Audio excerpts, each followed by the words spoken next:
Halo guys, ketemu lagi dengan saya Adan Priadana Kustika. Kali ini saya akan membahas tentang unsur-unsur dalam manajemen sumber daya manusia. Nah, jangan kemana-mana setelah iklan berikut ini.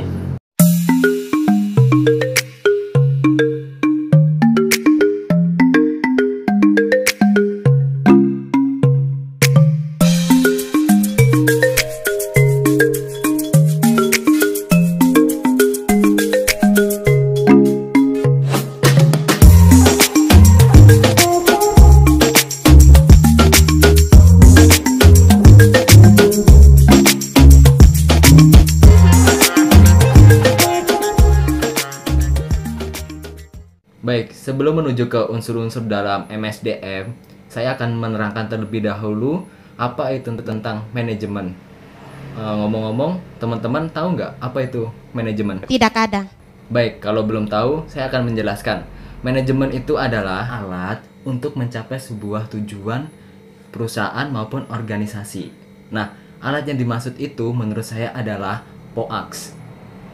Dan teman-teman tahu nggak POAX itu apa? Jangan tanya saya juga masyarakat, Pak. Baik, akan saya terangkan lagi. POAX itu adalah planning, organizing, activating, and controlling. Nah, POAX tersebut akan saling terintegrasi sehingga akan efektif dan efisien dalam mencapai tujuan sebuah organisasi maupun perusahaan. Itulah yang namanya manajemen. Nah, manajemen itu sendiri tidak terlepas dari beberapa unsur. Yang sering kita dengar adalah 6M. Lalu 6M itu apa aja?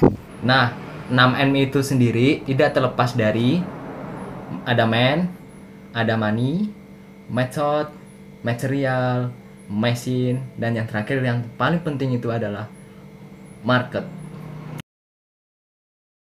Nah, yang pertama itu adalah man. Man adalah faktor yang paling vital dan menentukan dalam manajemen.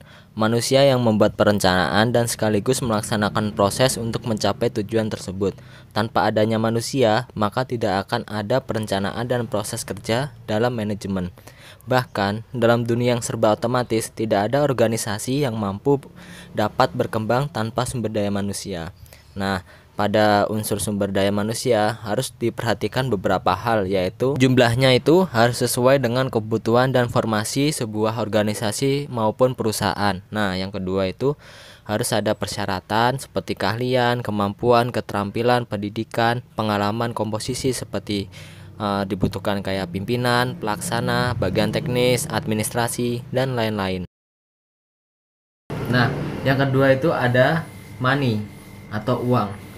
Untuk menjalankan aktivitasnya, manajemen membutuhkan biaya, baik untuk pembelian dan perawatan alat-alat, pembelian bahan baku atau material, pembayaran gaji, tenaga kerja, dan lain sebagainya. Nah, pengelolaan uang yang baik akan berpengaruh terhadap sukses tidaknya sebuah manajemen yang dilakukan. Oleh karena itu, pengelolaan uang harus dilakukan secara rasional agar tujuan yang telah ditetapkan bisa tercapai. Nah, yang ketiga adalah metode atau metode. Dalam manajemen diperlukan adanya beberapa metode untuk menentukan bagaimana suatu pekerjaan dapat dilakukan.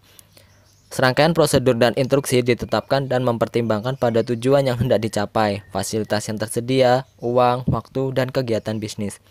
Metode-metode tersebut ditetapkan sebagai standar operasional perusahaan yang baku atau yang kita sering sebut yaitu SOP, yang berperan untuk meningkatkan penggunaan semua sumber daya dan faktor-faktor produksi, sehingga semua pekerjaan bisa berjalan secara efektif dan efisien.